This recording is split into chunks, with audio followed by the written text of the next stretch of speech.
Want to know the mistakes you're making with managing your negative emotions? In this video, I describe what overthinkers and overachievers do that amplifies their anger, anxiety, sadness, etc.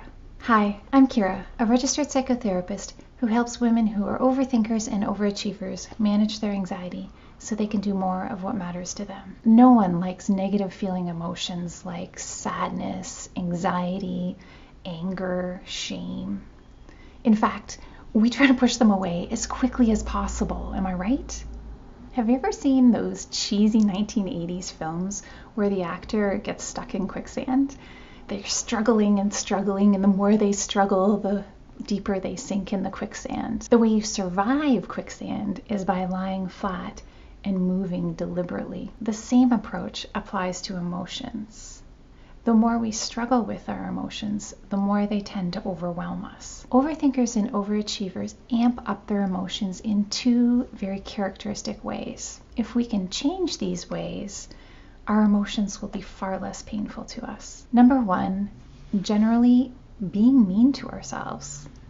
Overthinkers and overachievers do a variety of mean things to themselves that tend to amp up our negative emotions. Here's 4 mean things that you may recognize too well. Number 1, punitive self-talk. Things like, suck it up, tough it out, you should do better. Number 2, high self-criticism. That wasn't good enough, you suck. Both of which intensify anxiety and shame. Number 3, self-blame. We attribute mistakes or failures to ourselves rather than take other factors into account that may have played a role. Number 4, lack of positive appraisal. We attribute success to luck or hard work rather than praising ourselves. Self-blame and lack of positive appraisal don't give us a chance to fill our positive emotion bucket, which leaves us really vulnerable to stress. Overthinkers and overachievers tend to ruminate on their failures and mistakes. Number 2, we have distortions about failures and successes. Overthinkers and overachievers ruminate on their failures and mistakes.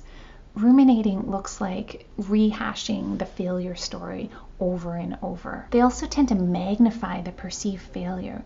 So rather than it being an experience to learn from, it's a devastating example of how much they suck. Both rumination and magnification amplify feelings of anxiety and shame. On the success side, overthinkers and overachievers tend to not be satisfied with their successes. Success or superior achievement that would often be considered a win and celebrated is met with a shrug of embarrassment or anxiety, or is attributed to something else other than themselves. There's often a, yeah, but did you notice?